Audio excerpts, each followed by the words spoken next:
My name is Junoval Fauzan. Before we going to the topic of my teaching target is for junior and senior high school student. So this topic is English vowels. So what do you know about the vowel sound? Vowels are sound in which the air stream moves up from the lungs and through the vocal tract very smoothly. There's nothing blocking or constricting it. The first sound in the words extra, only, and apple are vowels. In general, every syllable has a vowel sound. It can be said the vowels are the heart of syllable. Describing vowel is trickier than describing consonant. The tongue is floating freely around the mouth, not touching other parts of the vocal tract. This makes it harder to describe exactly what's happening inside the mouth. When we describe the vowels of English, we talk about tone of position, lip rounding, tense, and lax vowels. These categories are not as precise or reliable as those we use to describe consonant. Some of them are not even as firmly based on physical reality as we like to think, and they can vary a great deal among individual speakers. And we can further subdivide the vowels of English into short and long ones as follows. For short example is as in cape, and a as in pain, and e as in sit. And for the long example, we have o as in more, and the next is bird for the bird, and u as in blue. The symbol used above are the ones we'll be using for the representing the vowels and may well differ somewhat from the ones that you are used to.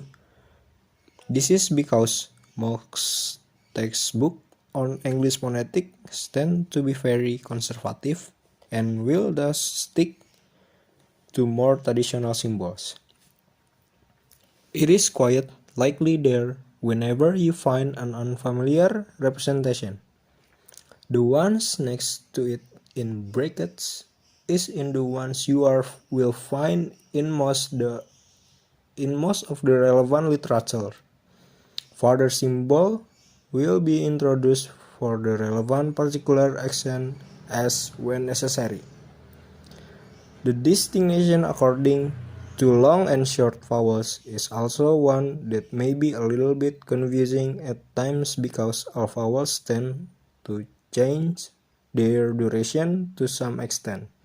Depending on their environment, it would therefore probably be better to refer to them as predominantly long or predominantly short. And this is the graphic of vowel chart. The vowel chart itself represents a kind of abstract model of the oral tract. Vowels that are located towards the top of the chart are referred to as close or high vowels. The ones at the bottom as open or low.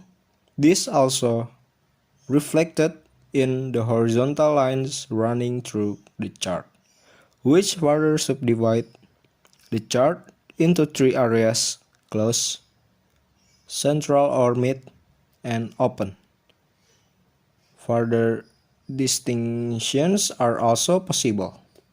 The dots on the chart for each of the vowels represent the highest point of the tongue during the production of each respective vowels.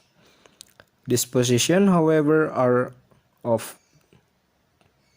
course somewhat idealized, since each vowel has a certain space within which it can be produced.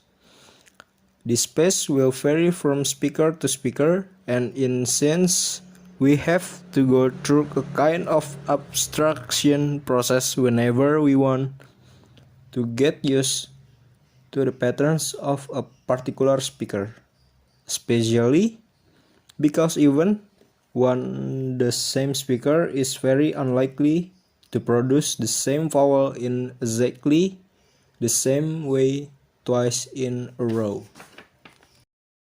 And the next is tongue position. The way we move and shape our tongue plays a big part in giving each vowel its own sound.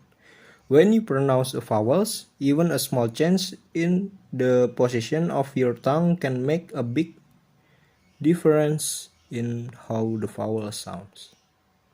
And this is how front vowels are produced, with the front of the tongue raised towards the hard plate. The vowels in I are front of example kit, dress, trap, and fleece. Conversely, back vowels have the back of the tongue raised towards the soft plate or velum. The vowels in B are back for the words. For example is lot, foot, palm, tough, and goose. There is also a class of vowels between front and back. These are known as central vowels and involve a rising of the body of the tongue towards the area where the hard and soft palate join.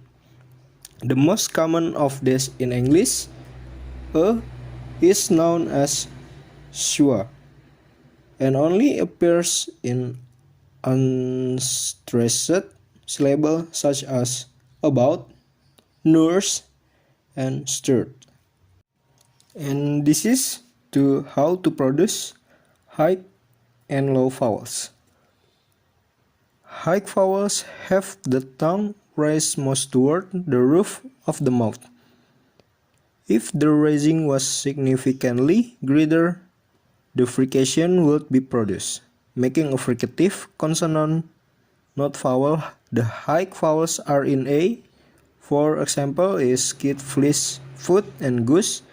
And for the low vowels are those where the tongue is not raised at all, but rather lowered from its resting position. When you produce a low vowels, you will be able to feel your mouth opening and your jaw dropping, even if it's not very easy to figure out quite what your tongue is doing. Low vowels are given in B. For example is trap, lut, palm.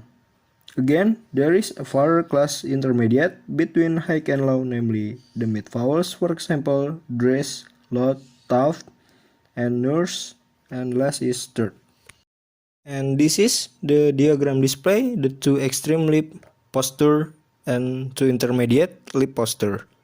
The high front cardinal vowels in I has a very spread lip posture. The high back cardinal vowels in U has a very tightly rounded lip posture. The low front cardinal vowels A has a spread lip posture, but this is a more natural posture than for I because the lower jaw position for this vowel causes the lips to be more open. The half open back cardinal vowels in C has a rounded lip posture, but the lips are more open than for U because the lower jaw position. Diphthongs. Diphthongs are monosyllabic vowels which have two discernibly different points, one at the start and one at the end. In other words, diphthongs are a combination of two vowels. There is a movement or glide from one vowel to another. Most varieties of English have several diphthongs. The most obvious diphthongs are the vowels of choice, mouth, and price. In most standard varieties of English, These diphthongs start with open vowels and then rise to closed vowels. Generally, in the area of I or U, these are called closing diphthongs for this reason. Diphthongs are transcribed by the start and the end points. For example, the vowels of choice is transcribed as choice. It starts with ch and ends with I. English also has 8 diphthongs, which are vowels that change character during their pronunciation. That is, they begin at one place and move towards another place. Compare, for example, the monophthong in car with the diphthong in cow, or the monophthong in girl with the diphthong in goal. The vowels of cow and goal both begin at a given place and glide towards another one. In goal, the vowels begin as if it was but then it moves o. Therefore, it is written as in goal with two symbols, one how it starts and one for how it ends. The easiest way to remember them is in terms of 3 groups as follows. Triphthongs. Triphthongs, the most complex English sounds of the vowels type, are triphthongs. They can be rather difficult to pronounce and very difficult to recognize. A triphthong is a glide from one vowel to another and then to a third, all produced rapidly and without interruption. For example, A. Careful pronunciation of the words however begins with a vowel's quality similar to O, goes on to a glide towards the back close rounded area for which we use the symbol O, then ends with a mid-central vowels schwa. We use the symbol aw to represent the pronouns to however, but this is not always an accurate representation of the pronunciation. And here is material from me. Sorry if there are still many shortcomings. Thank you.